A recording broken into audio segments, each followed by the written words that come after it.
Well, shoot, I think I lost my footage from yesterday, so I gotta start over again. Sometimes I think that the government's putting spyware into my phone so that I get fed up with all the glitches and then buy a new one with the 5G brain frying signal. But anyway, working on this W8, and I thought I'd make a video of everything I'm doing here because I took down all my old videos and I was kind of the W8 guy, and I feel bad about that. I really regret deleting my old channel, but hey, depression does funny stuff to you. So I want this video to kind of be an overview of all the stuff that I know about putting cylinder heads onto these engines and doing the timing chains, and a couple little tips and tricks for stuff. So the story behind this motor is this engine. It's an engine. This engine is, it was overheated, and I bought it. The guy said, "Oh no, I never overheated it." And I said, "Yeah, well, it's got a head gasket issue. It's probably been overheated." And sure enough, it was. So I've got the block all cleaned up. Got the pistons cleaned up. The bores look really good. Everything looks fine down here. It's awfully sludgy though. This was not well maintained at all. You can tell it had good oil in it at the time that I bought it, but before that point, definitely not good enough. Yeah, it's just nasty. It's nasty in there. So I'm going to try and brush off a little bit of this on the back. The heads were just as messy, but they're warped anyway, so I can't really use them. I spent the day yesterday cleaning these up, and they turned out to be warped, specifically in this area right here. So when you put your machinist straight edge on there, I guess I'd have to shine a light behind there, but you can put a feeler gauge underneath it. This little area here is probably the lowest. You can almost see the gap there. They're not usable. They've got this one's got about that much, and the other one's a little bit less, but they're no good. But what I'm going to do is pull the cams and all the valve train components out of this and put them into these heads, which I had on the shelf. I still have a few heads left over from my collection in Edmonton. There's about 6 there, and I have another 3 on the shelf that are still on engines, I think, that are usable. Yeah, you'll find the cam journals, messed up when these things eat up the bearings in the bottom end. It sends metal all through the engine, so you have to watch the journals. I've thrown away a few heads for that reason. This stuff is awesome. Gasket clean. You spray it on, and it melts. It melts everything away. And it saves you from using abrasive tools and things. You still kind of have to in the end, because there's always some corrosion on there. Excuse me. But since I found this gasket clean stuff, a guy did a review on YouTube of it, the Permatex brand, I believe. I says, wow, that's way easier than trying to get it all off there dry and breathing in half of it. So it just turns to jelly.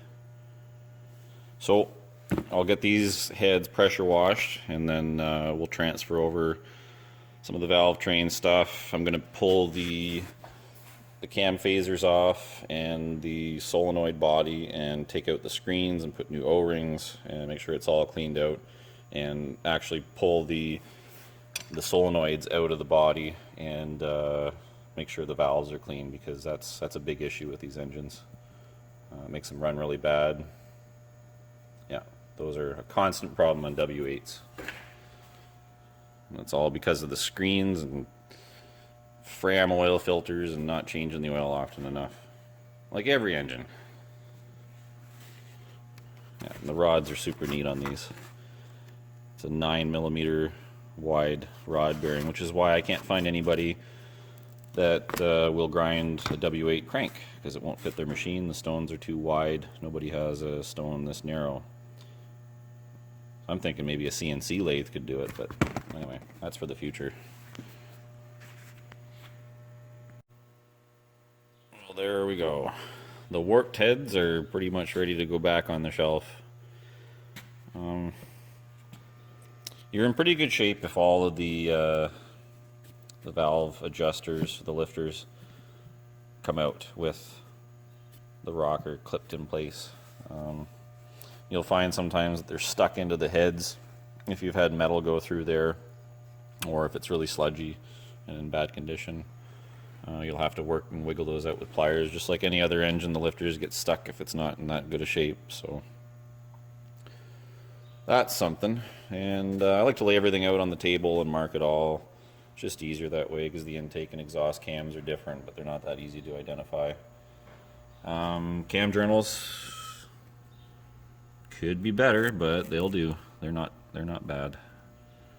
Probably the best cams I've got in my collection right now. A lot of the cams get torn up, and that's going to be a problem someday. These parts are hard to find. And the famous screens are all broken, nasty. So I pop these out, and I put in just an O-ring, and you have to clean the valves out and everything else. So I'll show you that here in a minute. So, yeah, one head all cleaned up, ready to go on, and it's flat. Look at that. Yeah. Nice and flat, and this is a critical area right here. You see a lot of them warped, obviously. There's a lot going on. It's pretty thin. Yeah, this is a nice head. Yeah, even with that gasket remover stuff, you still have to go over it with your wheel thing. I use this guy. Biggest problem with them that I've heard is the abrasive material going into the engine. But since I pressure wash these right after I do all that, it doesn't matter. You just have to clean all the stuff out and make sure that you don't take too much off the surface.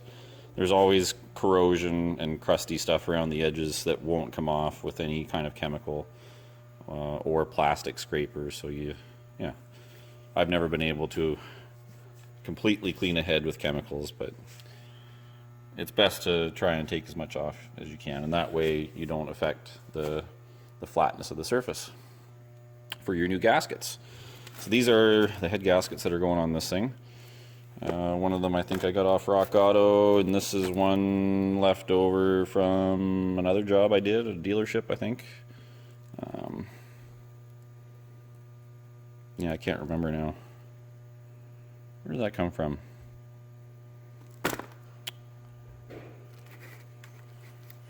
It's coming back to me. No, it's not. Yeah, before you drop your heads on, it's always best to check out these little drain back valves, because you can't get to them after you put this thing together.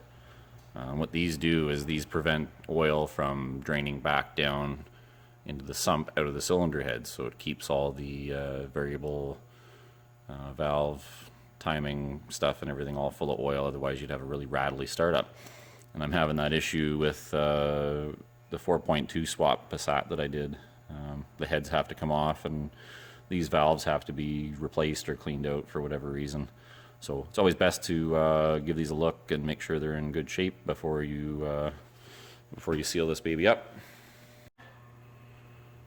Well, these are pretty much ready to go on the engine.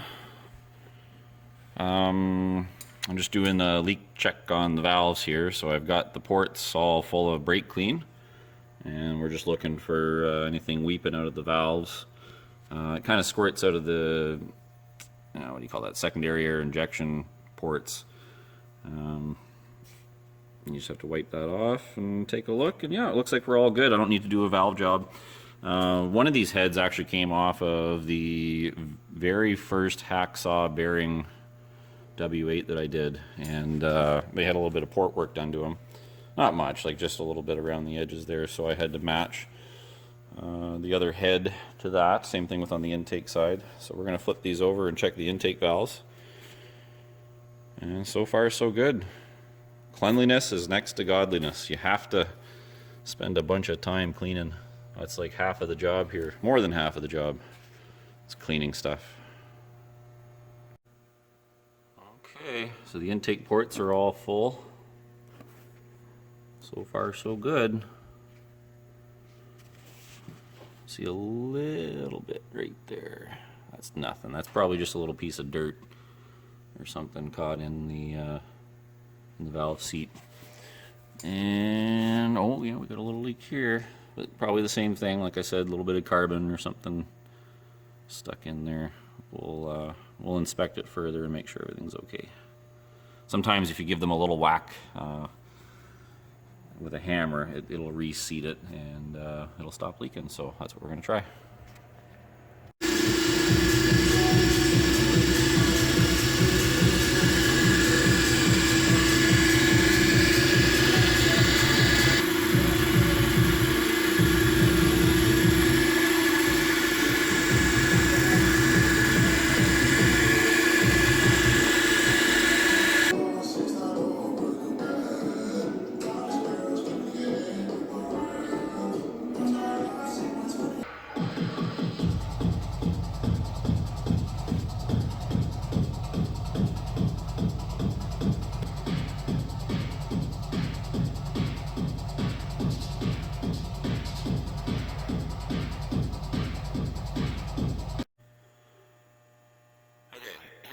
Bolt situation.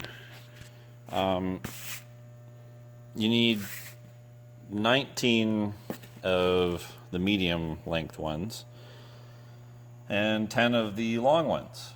And what I've done is I've bought 12 valve VR6 head bolt sets. So I've got 4 head bolt sets for yeah, like a 1995 VR6 or even like a 2001 Jetta, that type of deal.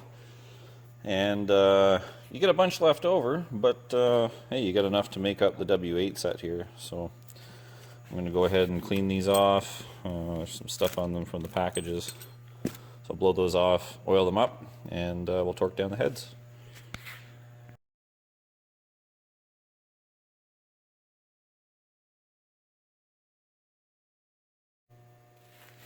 Alrighty. So I got these all cleaned up, mostly. I put them in a can of diesel fuel and shook it up, and then wiped them all off individually. So these are the lash adjusters, and these are all still pumped up and set to the valves that they were associated with before.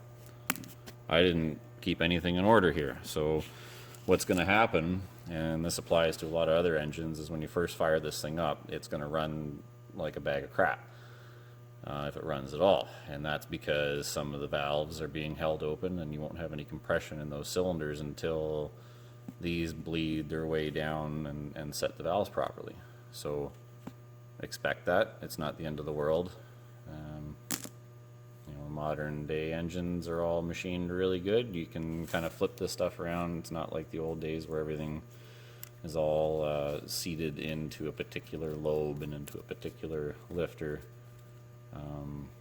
You just have to check all these and make sure the bearings are still good in them. There's no slop there. And these, when they go bad, they'll flop around, like they'll be really loose.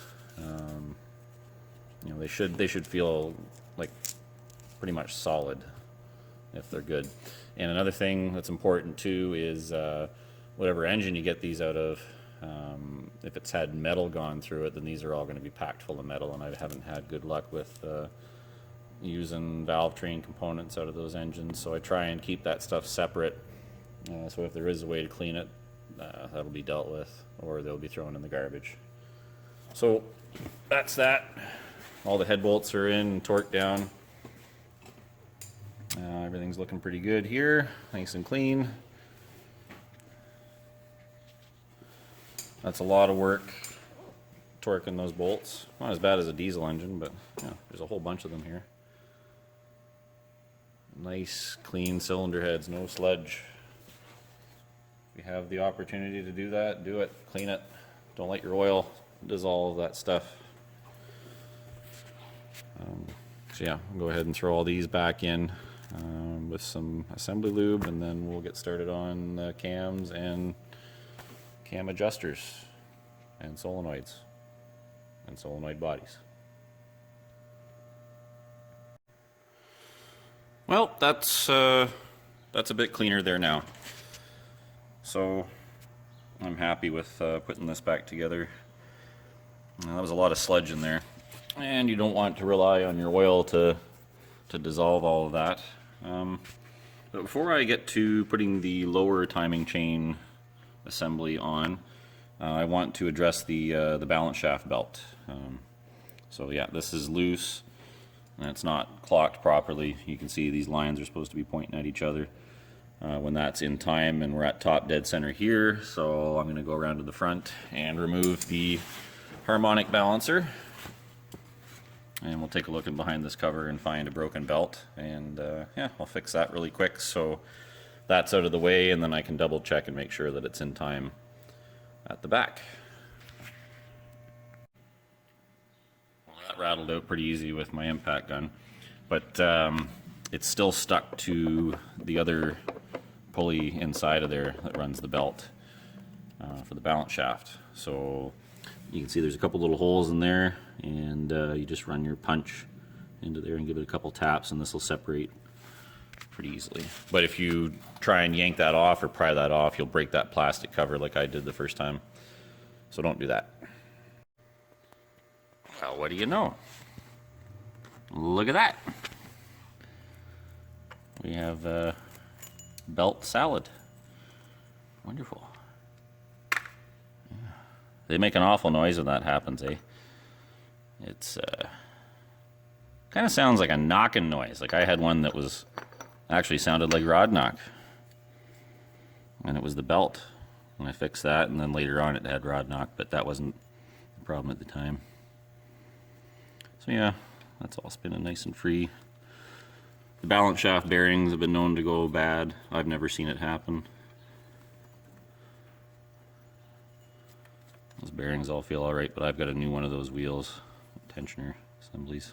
So we'll replace all this stuff and keep going with the timing. Okay, so I got my new belt and tensioner off of the old engine, and it's all over here ready to go on to the new one. So I'm going to show you the timing marks. So on the big pulley, you want this little tick to line up with the part in the case. You'll see it kind of lines up with one of the cogs and with the split.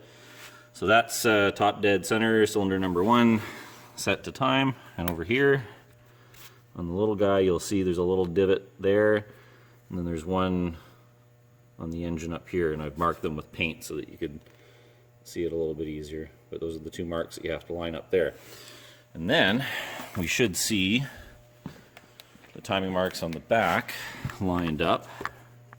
Yeah, so those are pointing at each other, so that means the balance shafts are in time. And then here on the crankshaft, you'll see the one short tooth, and I've marked it with paint, but you can see how the tip of it is a little bit shorter. It's kind of got an edge filed off of it. So that's TDC right there. So now we can set up the timing in the back and put the belt on the front, and I'll do the belt here first.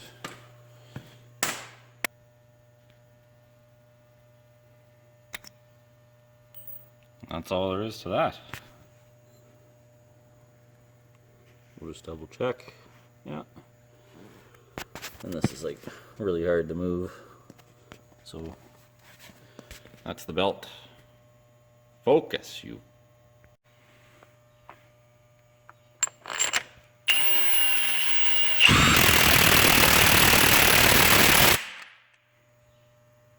Good and tight.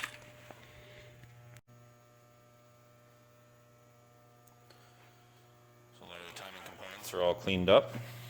I wanted to show you something here. These are the cam phasers, BVT actuators, whatever you want to call them. See if we can get this one to move. There we go. Yeah, okay, so we'll do it like that. So the middle ones are the intakes, and the outside ones are the exhaust.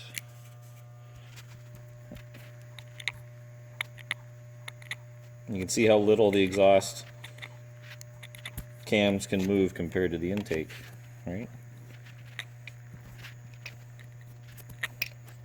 I plan on locking these out in the future on maybe this engine. I don't know, we'll see. We'll see what I do with this car, if it sells or not. But I would like to do some sort of forced induction and standalone ECU with a W8. And one thing that's always been holding me back is the expense of an ECU that's able to control VVT. And I don't really want VVT, so that was holding me back. But now that I know you can just open those up and install little blocks in them to lock them, we're going to do that.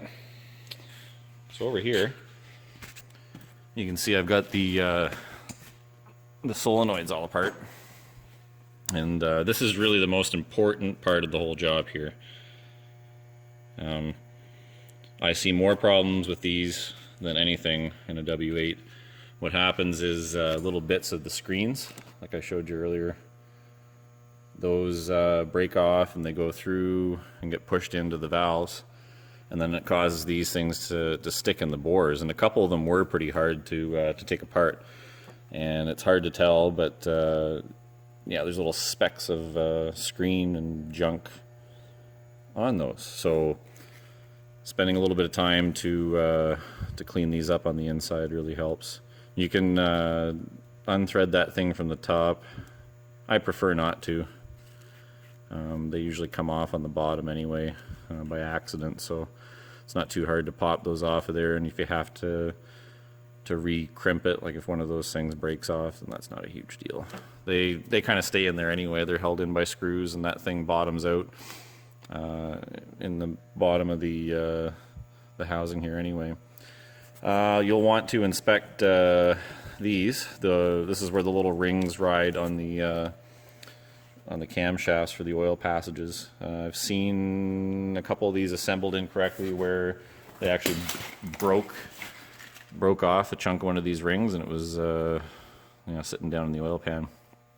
And yeah, you want to take a look at these, make sure they're intact and not broken, and still have some life left to them, because that's going to hold the oil pressure in from the engine up through the valve and then out to the VVT thing. So this has all got to be working right, just like any engine with VVT. But some engines seem to be a little bit pickier when it comes to leaks in that area. So I'll get these cleaned back up and put back on there with some assembly lube, and we're going to install O-rings in here, some very small O-rings instead of screens. So just, change your oil often and make sure you don't get dirt in there, and there's not a problem. The engineers claimed that those screens were put in place to prevent filings that were left over from the initial machining from going into the VVT. And in the end, what happens is the screens themselves are the problem. So I think that was kind of dumb.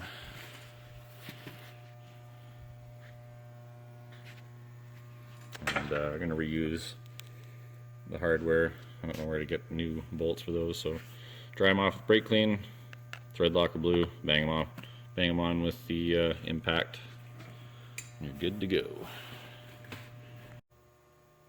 Cam caps are all torqued down. There's the torque spec.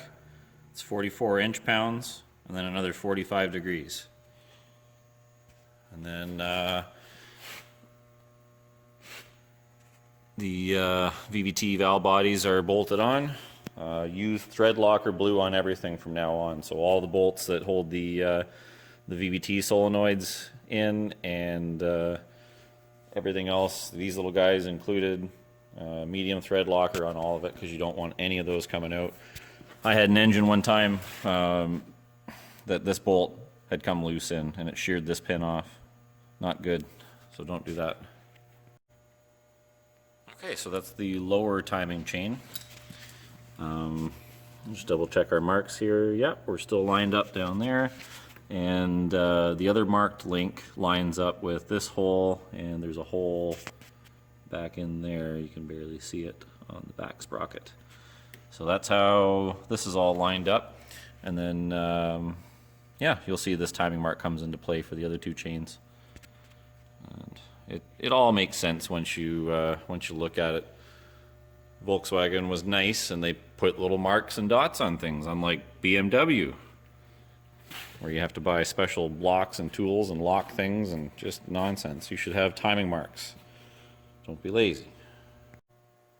Okay, well, that's the passenger side bank done.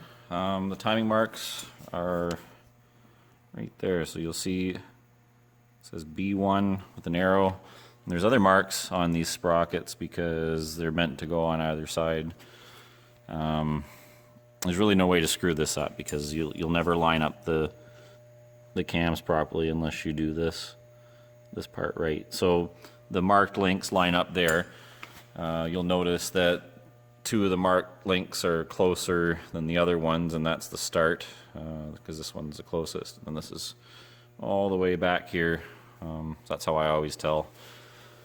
Yeah, you can't really screw it up. The other thing that you want to look at too is there's actually a tool that fits in here that locks the cams in, but you pretty much just want to look and make sure that the large side of it is at the bottom, so that if you did rotate the VVT, you could fit, a flat piece of aluminum in here onto the surface of the head with the valve cover bolts on. That's how you line those up, but that never really helped me a lot. I made that tool, and it doesn't do anything. You have to look at it. And the chain on the other side faces this way, so the marked links, I'm going to be looking at them from the back. And I'll show you that here in a second. Also, one time when I was doing this, it skipped on this side. I had the tensioner just kind of hanging loose, everything all set up over here, and I had to move the crank for whatever reason, and it skipped over, and that's annoying. You have to pull the sprocket back off again, I think, to skip the chain over, or maybe not. But yeah, don't do that. Just tie it with a wire, and you'll be all right. Well, there you go. That's a fully timed W8 engine. The same timing procedure applies to the W12. So this timing chain, the marks are going to be on the back, on bank number 2. So you'll see you're lining it up to the B2 marks. There's other marks on there, they say B1, but that's for this side. So bank 1, you line these marks up here. And then both of your links are lined up there along with the back chain. They all line up together. But this one, the last chain, you have to look at from the back. So you can see my paint mark on there. A little bit tricky, but not rocket appliances. And this one's way down here. Bank number 2. That lines up with the other marked link. There's no way to screw it up. You can't try and rotate it with, I don't even think you can get the cams in the right position to do it any other way than correct. So now it's time to put all the covers back on, and we'll start pulling the engine out of the other car and get this back together. I'm excited to hear it run.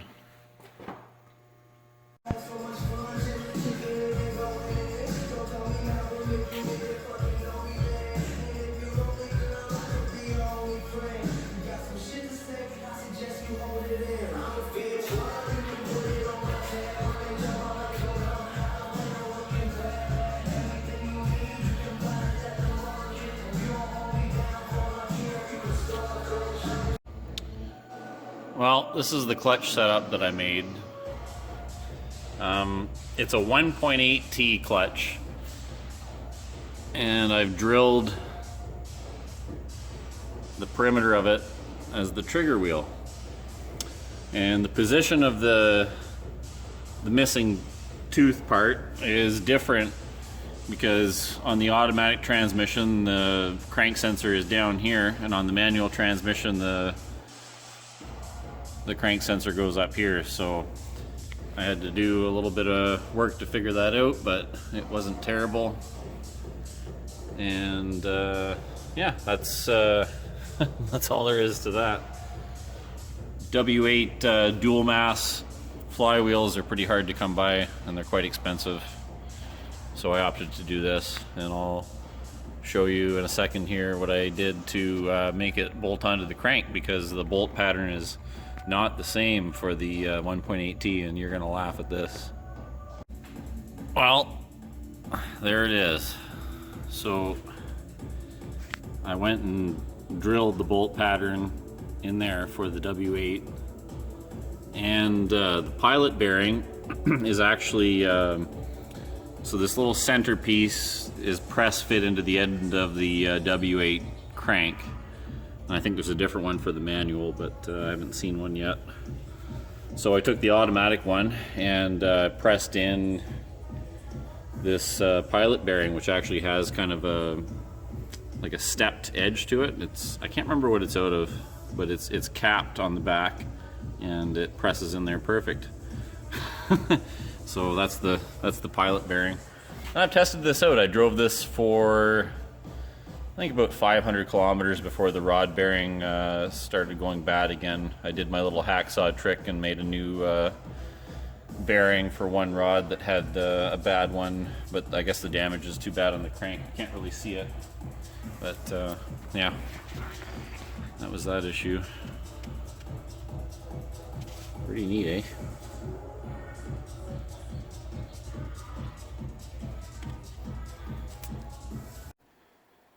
Ah, see? It's pretty much ready to go back in. My little AC delete.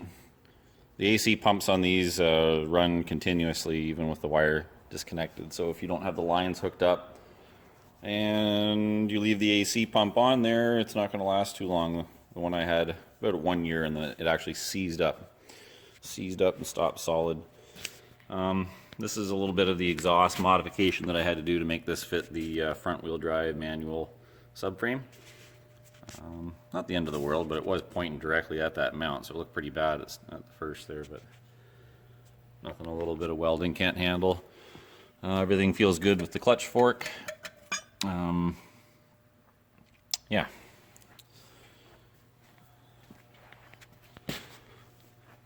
Nothing really to it. I love that Audi and Volkswagen share all the same engines and transmissions and bell housings, and you can do a lot of fun swap stuff.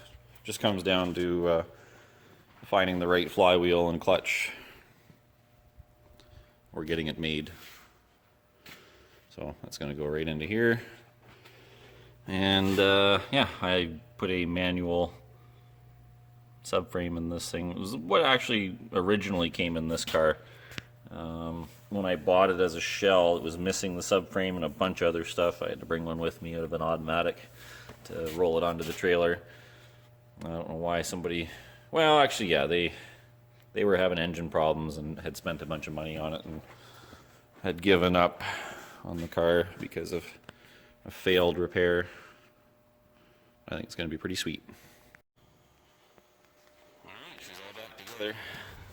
This will be the first time this thing started in over a year.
Houston, we have a problem.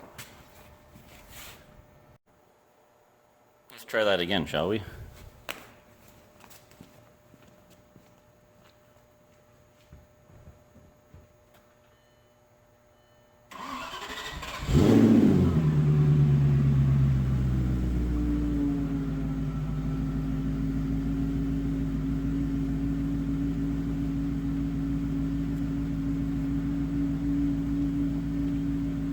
Sweet.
Cool.